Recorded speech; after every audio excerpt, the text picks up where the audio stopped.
Hey guys, it's Holly Tate, Vice President of Business Development here at Vanderbloemen. And today I'm joined by our founder and CEO, William Vanderbloemen, to talk about this concept of should we hire or should we not? Because we have a lot of clients and a lot of churches out there who unfortunately are really suffering right now through COVID-19, whether it's finances that have decreased or they didn't have online giving set up and don't even know how to tackle that. But there are other churches that have not seen as much of a hit and need to hire people because they've got a lot going on. So I wanted to ask William about how do you know if you should go ahead and make those steps towards hiring or if you should have a hiring freeze during this time. So William, thanks for joining us. Sure, glad to. From the studio slash bunk room that has a tarp in front of it with our logo. But That's right. It looks awesome.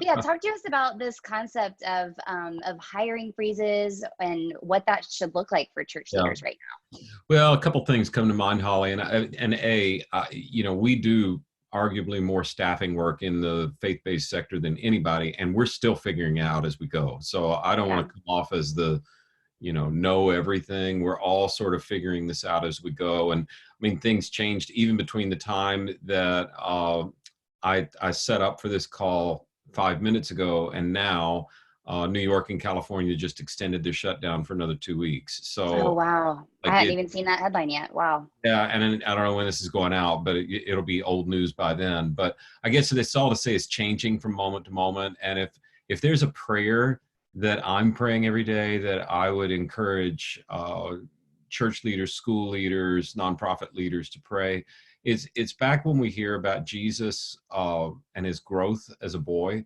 It's in Luke chapter 2, verse 52. And we're told that the boy Jesus grew in wisdom, in stature, and favor with God and among men. And my theology teaches me Jesus was born 100% God, 100% perfect. God is defined as wisdom in the Old Testament and the Holy Scriptures throughout.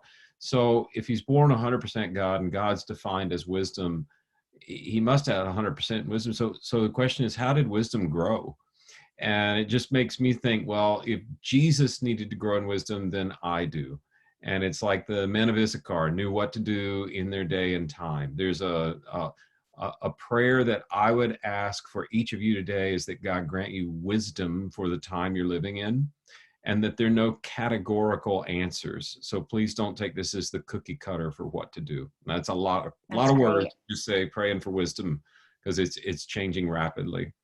I think that some of the oldest principles in what I would call staffing or exec search or hiring and firing and such are more true now than ever. And the oldest one, and you've heard me say this before, Holly, is hire slowly, fire quickly. Mm-hmm. And that doesn't mean fire without heart. It doesn't mean take your time in a process of letting someone go. But the decision to let people go usually can happen quicker than people want it to. And I think right now, there are some churches where whether you're furloughing or you're laying people off, and there's a difference. In fact, we just had today, on the day we're recording this, something released with our finance director and you explaining the difference between the two. But given the radically unprecedented unemployment benefits that are available, even for churches on a federal level, it might be wise to think through if it's time to fire somebody, then it's most humane to go ahead and do it now. That sounds counterintuitive with the economy doing what it's doing, but it might be worth praying through. We're at our office, we've had to make adjustments. We have not had, so I've got some friends that are like, well, I've had that person that I've never really had a really good reason to let them go, but they're not getting anything done. I think now's your chance in that case. And I don't want to sound cold-blooded, but like, you can't afford to take what people are tithing to your organization or paying tuition to your organization or giving out of their gifts to your organization in a really tight time. And if you've got staff people that are not producing based on those investments, you got to ask the hard question. So the fire quickly thing, I don't want to be Debbie Downer, but I think that people need to think through that carefully, especially for the long haul. Who knows how long this goes on? It could be, we're here for another few weeks or a month, and then things start to get back to normal. But I think we're all learning that normal is going to be different, at least for a while. Mm-hmm. So I think that the one person I would speak fairly categorically to is the church or school or nonprofit leader that's like, this is all going to blow over and we'll ride it out. No, you won't. Mm-hmm. So the question isn't, do I fire, but how am I going to pivot, right? And maybe that means laying off, maybe it means furloughing. Do you have a hiring freeze? Well, it depends on what you're hiring. Are you hiring a new facilities director? That can probably wait since your Yes. facility isn't open, right? Mm-hmm. But are you hiring a new pastor? You know, are you on a search committee and you're thinking, well, maybe we could put off that senior pastor? I would argue very strongly that no. And we're seeing it happen. I mean, we saw there was a fair amount of press coverage that one of our searches, the Moody Church in Chicago, oldest mega church in the country, voted for the new pastor over Zoom. And it's an amazing, you can Google it and find the article, but amazing to see a church. I think what I said was something like, they did what they've never done before to have a pastor in a time like never before. And I sense that happening. And that's not just for the big mega churches. In fact, if anything, it's more important for what my friend Tom Rayner calls the county seat churches. You know, First Baptist Church of Lenore, First Presbyterian Church of Hickory, North Carolina. Like these churches that really are at the center of the culture of what happens. If you're without a spiritual leader right now, you are creating severe financial impact to your community, because your church could be a source of relief, a source of hope, a source of all kinds of gathering. And there's a pent up spiritual energy right now. People want to be in relationship. Now, I think the kind of pastor that you look for might be very different than it was a month ago. We've been studying this for a long, long time at Vanderbloemen, how the pastor in the future is going to look different than the pastor of the church growth era. Well, that's all just gotten accelerated. So everything we've been studying is now real time and not going to happen in 5 years or 10 years. So that's a whole nother seminar and set of questions to ask, but we'd be glad to help you. Now, staff hires, like, you know, do I need a pastoral care person that visits hospitals? I don't know. I mean, your context will drive that, but subordinate to the senior pastor hires, I think that's just really contextual. I mean, there are some churches, surprisingly right now, that are doing a whole lot of small group pastor searches, because we're having a lot of small groups on Zoom, and that may stick around. That may be something that is here to stay. Yeah. But they're still going to need a coordinator, and maybe more than ever, because I think the church is going to move. It's been moving, and it's now going to accelerate its move from data transfer to connection and discipleship. Like the big win is that if we develop a follower of Jesus, right? And now that we've all been home for a few weeks, I think the general public and the late adopters have realized you can actually Netflix good preaching. Like you can find whatever you want.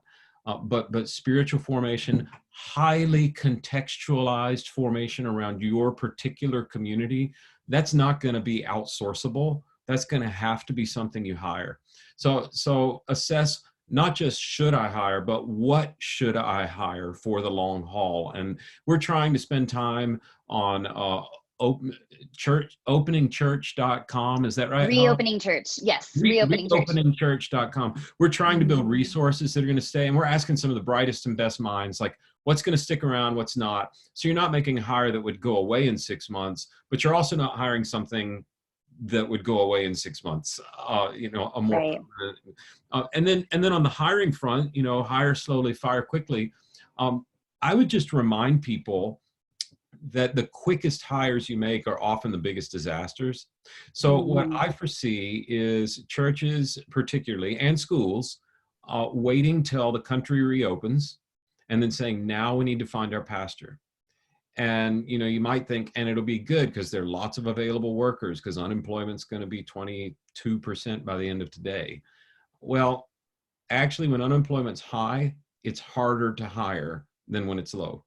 Because when it's high, everybody needs a job, and everybody talks like I'm ancient. So I used to see the old Leave It to Beaver show, and Eddie Haskell would say, "Oh, Mrs. Cleaver, that dress looks so good on you." And, "Oh, what are you," like so complimentary. And unfortunately, with unemployment high, everyone's going to be looking for a job.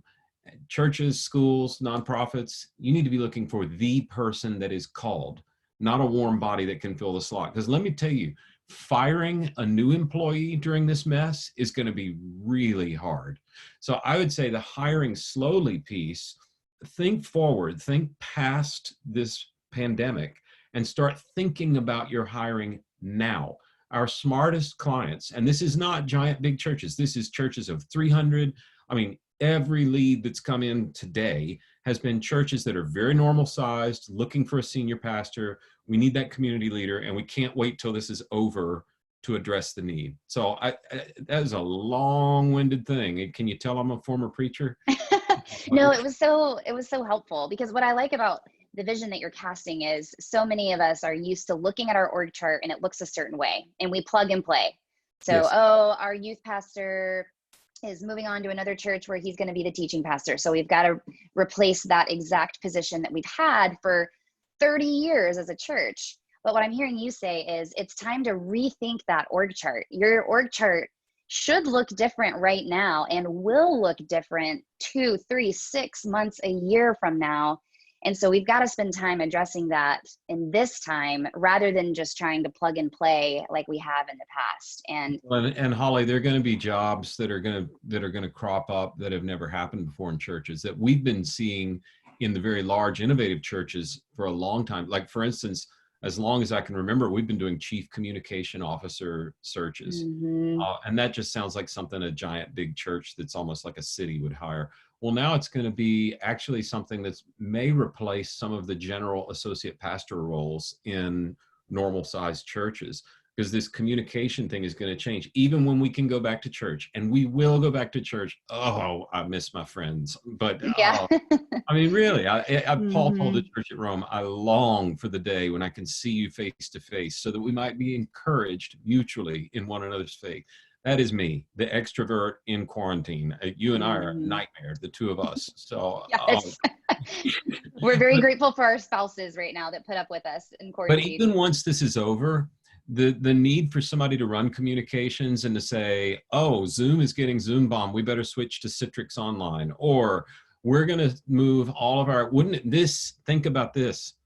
No more leaving your house early from dinner to go to the finance committee meeting because it's on Zoom. Like, lots of things. Yes. COVID is going to change the way we do things. I had an interview with Jimmy Miato, who is the CEO of Compassion International, one of the best nonprofits I know. And he told me, thinking back to 9/11, he used to run the Willow Creek Association, which runs the Global Leadership Summit. And he told me, had we not had 9/11, we wouldn't have the summit like we have it now. And I said, what do you mean? He said, well, after 9/11, we looked around and said, nobody's going to get on a plane and fly to Chicago. So they started opening regional sites. So the same sort of disruption is going to happen now with staffing. There are going to be new positions that are going to be needed, and positions that will no longer be full-time. Like, I would really not want to be looking for a worship leader position right now for the next year. Because there's, Yeah. The fun little Hollywood Squares deals where everybody's singing is cool, but the every single day running tech production and run sheets and like that is gone and won't be back for a while. So I think it's praying for wisdom to know your times. And if you're running a